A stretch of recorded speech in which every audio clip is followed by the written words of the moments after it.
Bonjour, bonjour. Et bien, aujourd'hui, une petite recette dans le silicone bag médium. Donc ici, j'ai déjà commencé à préparer des petites choses. Voilà, la journée est un petit peu full, donc je me suis avancée. Donc, j'ai déjà avec ma petite mandoline, donc j'ai déjà coupé des courgettes. J'ai coupé des tomates et j'ai coupé ma mozzarella. Là, je les ai coupées avec mon couteau à tomates. Donc, les tomates, ce sont des tomates cœur de bœuf, donc qui sont moins avec du jus et plus avec de la chair. Et ma mozzarella, ben, je l'ai aussi coupée avec ça. Comme ça, c'était plus facile pour moi. Alors, comme épices, j'ai du sel, j'ai du poivre. Non, il n'y a pas du poivre. Il y a du sel et il y a des épices italiennes et de l'ail en poudre. Donc voilà, c'est déjà pas mal comme épices. Donc voilà, qu'est-ce que nous allons faire? Bon, on va déjà commencer tout simplement. Donc, j'ai fait préchauffer le four. Donc voilà, donc le four est en train de préchauffer à 180 degrés. Ici, j'ai mon petit silicone bag. Et je vais commencer par faire une couche dans le fond. Voilà. Voilà. Une couche de courgettes. Ensuite, je vais mettre de la mozzarella au-dessus de mes tomates.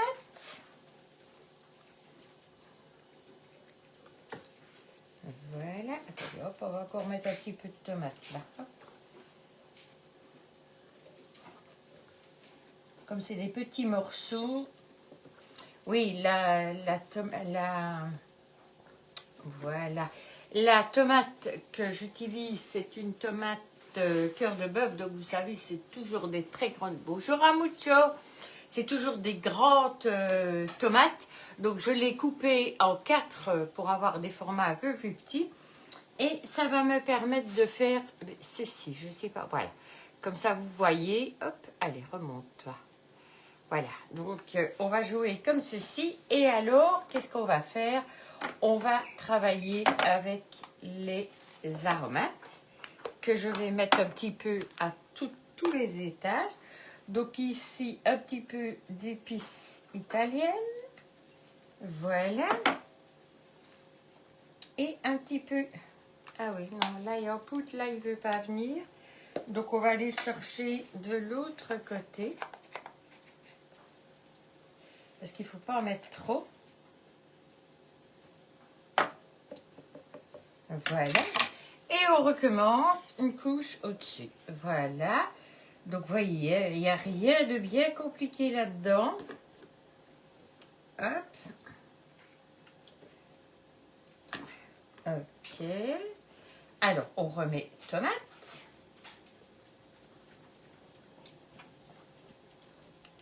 Ok. Et on remet mozzarella. Hop. On va couper un petit morceau de ce côté-là. Et voilà. Voilà. Un petit peu d'épices italiennes. Voilà. Et on va refaire bonjour Berthe.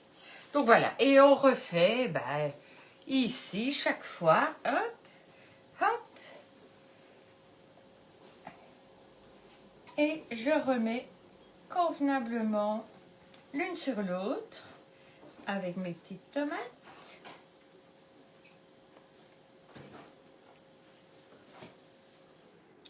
Et puis la mozzarella. Hop, le petit morceau. Et puis à nouveau, un petit peu d'ail. On poudre pas trop.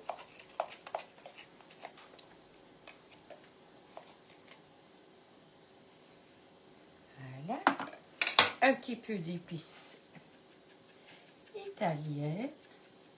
Et là, je vais mettre un peu de sel parce que j'en ai pas encore mis. Donc, je vais en rajouter un petit peu. Voilà.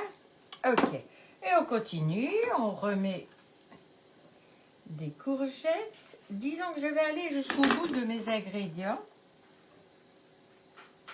Donc, il me reste encore un petit peu de tomates là. Hop.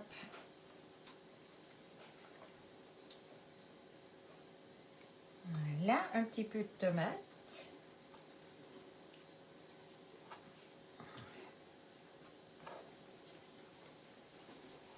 Un petit peu de mozzarella. Voilà, un petit peu d'épices. Donc les épices ici, c'est des épices italiennes, mais vous mettez un peu ce que vous voulez hein, comme épices. Il n'y a pas de problème à ce niveau-là. Donc j'ai encore de quoi faire une couche. Donc je vais recouvrir à nouveau. Hop. Je vais prendre à nouveau quelques rondelles de courgettes. Voilà. J'ai encore un peu de tomates là. On va couper 2 tranches de tomates. Peut-être même 3, je n'en sais rien. Hop. Ouais, on peut faire une petite troisième. Voilà. Et on termine par la mozzarella. Donc ici, on termine dans les épices. Hop. Un peu de sel. Un petit peu d'ail. On met un peu beaucoup là. Non, non, c'est trop là. Juste un tout petit peu. Voilà. Et alors, les épices italiennes.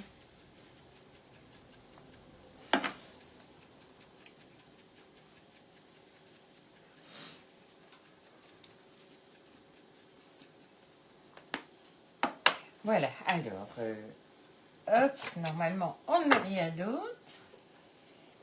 Ce qu'on va faire, c'est fermer en laissant des petites cheminées. Donc, j'ai une toute petite cheminée. Je laisse une petite cheminée au milieu et celle sur le côté. Regardez. Voilà, il y a 3 petites ouvertures. Je vais mettre ça sur ma grille froide. Hop là.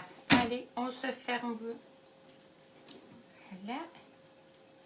Alors, les cheminées, ben, c'est pour permettre à la vapeur de s'échapper et que ça ne fasse pas poudre. Donc, je vais le mettre dans mon four. Ok. Et alors, je ne me rappelle plus le temps. 30 à 40 minutes. Je pense que 30 minutes, ce sera suffisant. Donc, ici, on va prendre le temps. 30 minutes. 29,30. Hop, hop. Et voilà, c'est parti pour 30 minutes pour faire un petit tian de légumes. Alors, ici, c'est tomates, courgettes et mozzarella.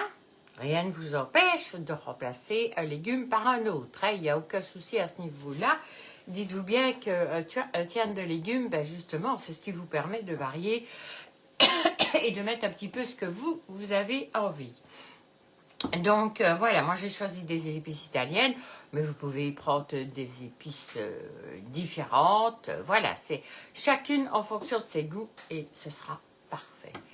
Donc four traditionnel, chaleur tournante. Hein, le problème avec celui-là justement, c'est que ben, je ne sais pas le faire simplement au four traditionnel. 180 la température, donc 30 minutes. Et alors, comment donc, moi je ne sais pas faire le four traditionnel dans le petit four. Là, je ne sais le faire que dans mon tout grand. Mais j'avoue que j'avais pas envie de faire le tout grand, juste pour un petit récipient. Et de toute façon, le fait que ça soit avec un ventilo ne dérange pas, puisque c'est un récipient fermé. Par contre, j'ai fait, c'est hier ou avant-hier, un cake salé. Et le fait que ce soit chaleur tournante, eh ben mon cake, il avait une forme un petit peu pousser. Donc voilà, la chaleur tournante, au lieu de lui permettre de monter tranquillement, eh ben, ça accélère, mais ça déforme. C'est ça un petit peu l'ennui quand on ne sait pas mettre en four traditionnel. Donc voilà, il suffit simplement de changer de four si on veut faire attention à ça. Donc voilà, quelque chose de sympa, de facile pour terminer, hein, parce que bon, je vous avoue que mes petites tomates, ben, elles étaient bien molles. Ma courgette passe, c'était des toutes fraîches, mais les tomates, ben, je les avais déjà. Bonjour Elsa, il y avait un bout de temps qu'on ne vous avait plus vu. Hein? Donc, c'est justement ce qu'il y a de bien, c'est que avec ce genre de choses, vous pouvez utiliser des choses qui sont parfois tout juste, elles sont un peu mûres. Alors, la mozzarella, j'ai eu pas mal de soucis les autres fois avec la mozzarella, donc cette fois-ci, j'avais décidé... Oh, mais c'est pas grave, il faut pas t'excuser, Elsa, tout à fait normal. Il y a juste une petite chose, ben, c'est que ma mozzarella, je l'ai congelée, tout simplement. Donc, je l'ai mis au congélateur. Je l'avais mise de façon à ce que la boule reste bien, qu'elle ne soit pas toute tordue. Et alors, je l'ai sortie hier soir, donc je l'ai mis dans mon frigo.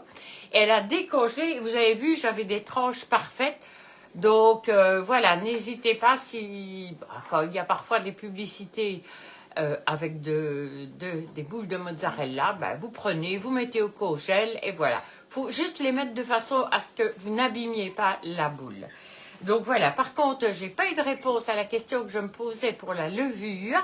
Donc j'ai acheté de la levure fraîche puisque j'ai fait, dans l'autre cuisine de Daniel, j'ai fait un pain cramique. Et là, j'ai dû utiliser de la levure fraîche. J'ai été obligée de ressortir pour aller en acheter parce que celle que j'avais au frigo n'était plus bonne. Et ben, je posais la question pour savoir si parmi vous, il y en a qui la congèlent. Donc la levure fraîche, hein, si vous la congelez et si quand on la ressort, elle est toujours aussi active. C'est ça que j'aimerais bien savoir. Bon, comme je n'ai pas eu de réponse, j'ai quand même testé. Je l'ai mise dans le petit congélateur à glace. Et voilà, maintenant, j'espère juste que ça ne stoppe pas son activité, je ne sais pas, enfin, on verra bien. Mais s'il y en a parmi vous qui l'ont déjà fait, ben, besoin de vos réponses. Donc voilà, c'est parti, c'est fait. Comme d'habitude, photo recette, mais pas aujourd'hui parce que j'ai réunion et je vais chercher une collègue chez elle.